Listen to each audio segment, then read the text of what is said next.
Analog Theory and Applications Learning Outcome 2. So today we're in Eastlake 3 in Perth College UHI, which is one of our two Analogue studios. And this desk in here is a Malcolm Allentoft Series 980, and it's a split console design. And what that means is you've got your input section here completely separate from your monitor section.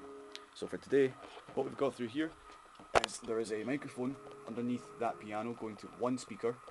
There is two on there, which is why the signal is going up and down quite a lot, because I've only got the microphone on one speaker.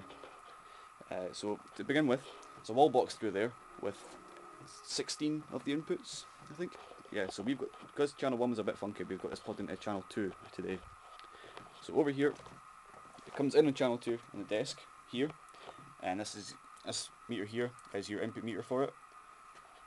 So what happens first is, even though it's coming onto channel 2, you select your track routing. And what that means is your recording medium can have multiple tracks, hence multi-track recording. We do have a tape machine over here, but we don't have any tape for it. So we're using Pro Tools today. So what I've done here is, because I'm on channel 2, I've just kept everything with number 2. So I've selected tracks 1 and 2 over here, and then down the bottom here you've got your channel pan. I've panned this all the way to channel 2, which means over here on Pro Tools, it's on channel 2. Okay, so after your track routing, you have your gain section. We have a microphone gain for your mic input, along with the 48 volts for phantom power. We also have a line input and a phase reverse. I know this gain's quite hot, but there's not much signal coming through this microphone. It's only an SM57. So after that, you have EQ. You've got a 4-band parametric EQ here, and we've got high, mids, low mid, and low.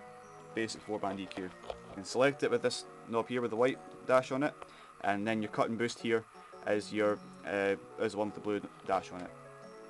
There's a low cut filter. So if you do that, it takes off the bottom 50 Hz. And to actually use this EQ, you need to press the EQ button in, and when signal comes through, if I do that, hear the different sounds.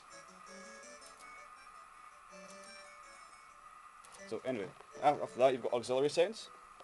I'll come back to them in a minute because I've got something plugged in here to show you. And then you've got your bottom down here, which is your mutes, your solos, your AFLs and PFLs, your channel pan, and your channel fader. This dictates how much signal is actually getting sent to your recording medium.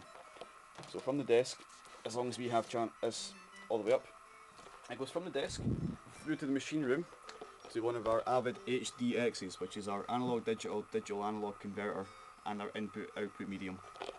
And from there, once it's converted from analog to digital, it's sent all the way through here to Pro Tools. Yep, you'll see here there's actually metering showing us just how strong the input signal is. Okay.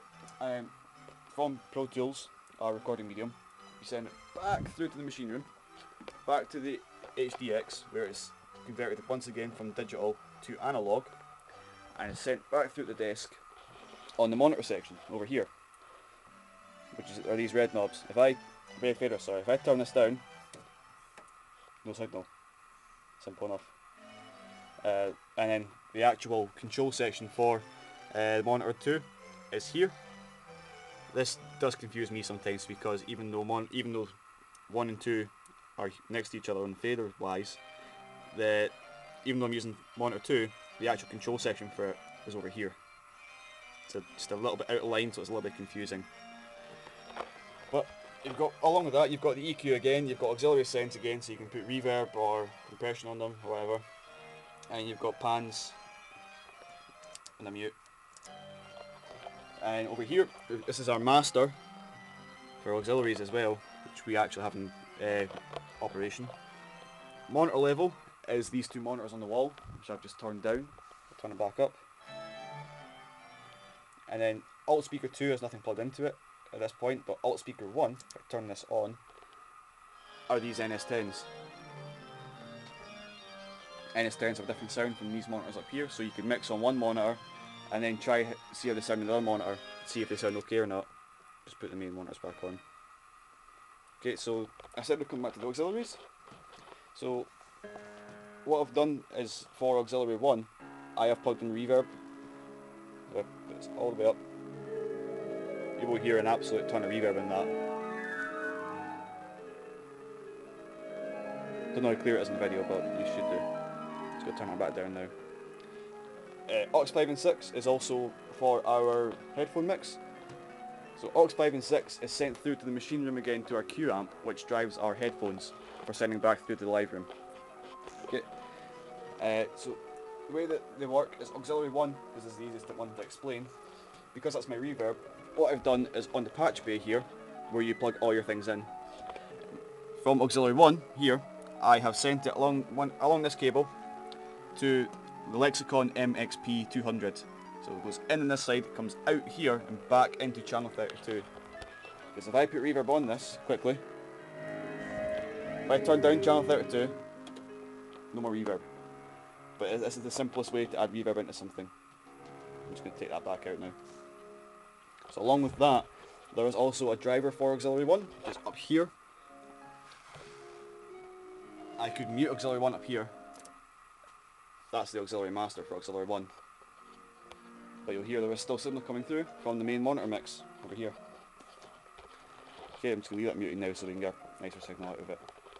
What else I've done as well is this is where your insert points are over here. So for channel 2 I've sent it out along this red cable and into the Behringer unit down there, the compressor. I've sent it back from the compressor back into the insert return. There's metering over here again, so we've got the gain reduction on the left, we've got the output level on the right. Just so you keep an eye on your levels. Again, we have this one over here for channel 2, metering over here as well, and then we've got the monitoring here to listen for any fuzz or any distortion in our sounds, which I found earlier when setting this up there was distortion because I had the compressor running far too hot because nobody reset it from last time. I didn't check that, which is a fault of the engineer. And that's it for the analog console. Thank you for listening.